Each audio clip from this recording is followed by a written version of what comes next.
back. Ukraine's President Zelensky says Russia has not broken his country or won the war on the 4th anniversary of the invasion. Ceremonies were held in Kyiv today to remember the lives lost and the damage caused. It's estimated that Russia has lost more than 300,000 troops in the conflict by the end of last year. Volodymyr Zelensky says 55,000 Ukrainian troops have been killed, while the UN says 15,000 civilians have died, along with 40,000 injured. This is the current front line, the pink areas controlled by Russia. And there has been significant fighting in the last 24 hours in those areas along eastern Ukraine. Last year, Russia gained just 1% of territory. And all the while, the hopes of peace remain as distant as ever, as our international editor Emma Murphy reports.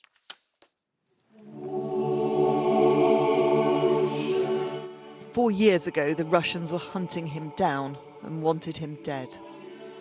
They still want that. Yet 4 years on, Volodymyr Zelensky has survived, and so too his country. In part because of the support of those world leaders gathered around him today. In part because of the Ukrainian resistance and resilience. But this war has been at terrible cost. Every flag represents a life lost in defence of the country. So many lives, hopes and futures destroyed. How heavy this war weighs now. The titles of office do not take away the sadness of living in a country that someone else wishes to destroy. They are the President and First Lady, but they share the fears of every Ukrainian enduring this war. Observe a moment of silence. And yet the defiance remains. Ukraine is adamant that Russia is not winning, and Ukraine is not losing. However, Zelensky knows that without ongoing global military and intelligence support, his country will not survive. What can I say? We need peace. Today, reiterating that message to partners in the coalition of the willing and beyond, and in the hope that the United States was listening. The threat hasn't become smaller. Yes, we are holding Russia back, but we have not yet guaranteed security. And only together can we do this together. The last year has been the most deadly for civilians in Ukraine. The dreadful hum of the drone, a reminder of why deaths are up 30% since the last anniversary. 15,000 civilians have now died, in large part due to the constant missile and drone attacks on homes, the latest just a few hours ago. This woman was 14 when the war started. She hopes only for peace. It is a view echoed across the country. This woman fears the front line will soon surround her home and she will not live to see a peaceful Ukraine. This is now an attritional conflict with little sign of end and little hope that the 5th year of this war will be the final year. Emma Murphy, ITV News. Well, the UK today imposed further sanctions on Russia's economy with the aim of restricting the flow of money and arms.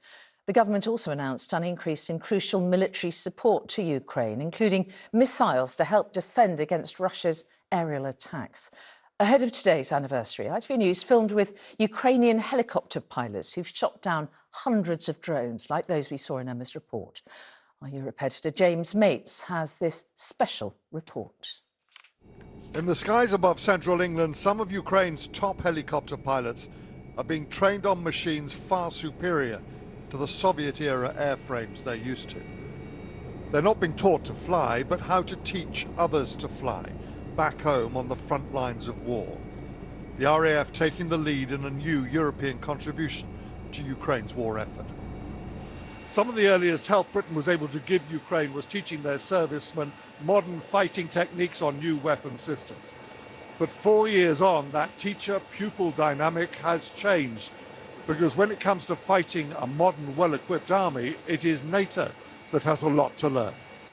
RAF pilots took us through some of the lessons on the instructor's course, But the reality is that when it comes to the threat of drones, the threat from enemy fighter aircraft, the ones with real practical knowledge are those who've been doing it for 4 years. These are the day-to-day battles of Ukraine's war in the air, dodging, chasing, then shooting down the hundreds of drones launched against their country. Neither pilot wants to be identified on camera, but they have quite some record. How many do you shoot normally? I can say more than 100. You've shot down more than 100 drones. Yeah. It's also a good point of our presence here, because we can give our experience to RAF and to UK pilots. It's like exchange of experience. The RAF squadron leader putting this training aircraft through its paces served multiple tours in Iraq and Afghanistan. He's fully aware of how much can be learnt from them. They're coming from frontline operations where the way of warfare has completely changed. So while we can teach them, they bring a lot to the party as well, in the fact that they can teach us their tactics or give us their experiences. In the RAF's flight simulator, Victor taught me through the threats they face from ground and air every time they go near the front lines. There are many threats, such as fighters. They're waiting for helicopters and they're hunting for helicopters. Times have changed, the operation environment has changed, the world's changed. They've lived operations in the contemporary environment that most of us haven't. The last time I deployed on operations, it was to Afghanistan or to Iraq, and that is a very different scenario. With each passing year, with each new initiative like this one, NATO and Ukraine are building a partnership in which pilots like these defend Europe every bit as much as we help defend Ukraine. James Mates, ITV News with the RAF. And we have further in-depth coverage of the war. If you scan the QR code on the screen right now, you can find out how the invasion of Ukraine has rewritten the rules of modern conflict. That's available to watch on the ITV News YouTube channel. And you can also watch our documentary, The Evolution of Putin, to find out what motivates the Russian leader. That's on ITVX and YouTube.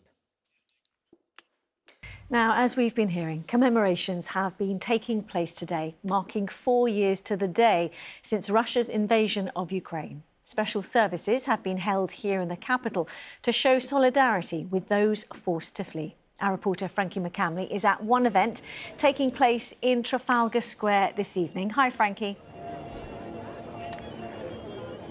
Well, hello, Riz. Trafalgar Square this evening is lined with Ukrainian flags. You may just be able to see them behind me. And take a look over here. Even the fountains have been lit up in yellow and blue, the Ukrainian colours. And then just behind me as well, this is the stage. So tonight we're going to see lots of EU ambassadors taking to the stage, giving speeches. We've already seen lots of sound tests taking place for famous Ukrainian singers who will be performing on there this evening. But it's not just about who's on the stage, it's who is off it this evening. Lots of people here to show solidarity to one another. Remember, there are lots of Ukrainians living here in the capital, and I've been speaking to Oksana, who moved from Kyiv for her safety and her children's safety, alongside Lisa, who is her British host, who have been looking after the family.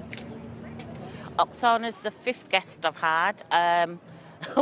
And we are best friends. We do a lot together, to be fair.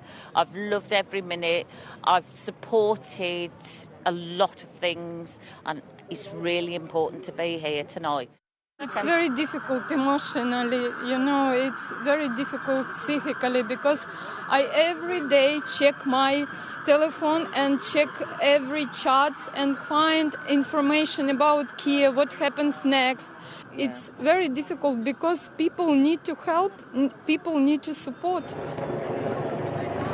Well, as you can hear there, it is an incredibly emotional day. Whilst there is this almost a party atmosphere here as people are coming together to thank London for its support. But it's not just here. There have been other special services taking place across the capital. We've been taking a look.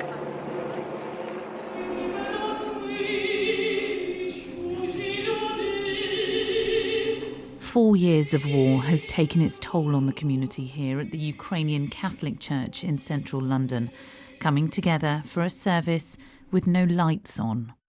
We've decided to be in solidarity today with our brothers and sisters in Ukraine in a symbolic way. To recognise the difficulty those living without electricity in the country are facing. I was in Ukraine the last time just several weeks ago, and where I was staying there was no electricity in the apartment, and I thought, you know, having this service without any lights, it's in the morning, it's how people have to work and live in their daily lives. The congregation is joined by other religious leaders offering their support and prayer. How does that make you feel? Supported and grateful. I have to say overwhelmed. Among those performing, the St Mary's Ukrainian Children's Choir. Some fled Ukraine with their families. For now, the capital is home, as the war back where they used to live shows no sign of stopping. Frankie McCamley, BBC London. Let's just remind you now some of the live feeds coming into us here at the BBC newsroom in London. These are events of solidarity, effectively, with Ukraine. People coming out onto the streets in events to show 4 years since the full-scale invasion by Russia, and this is Trafalgar Square in central London. I'm Lewis Vaughan-Jones. This is BBC News.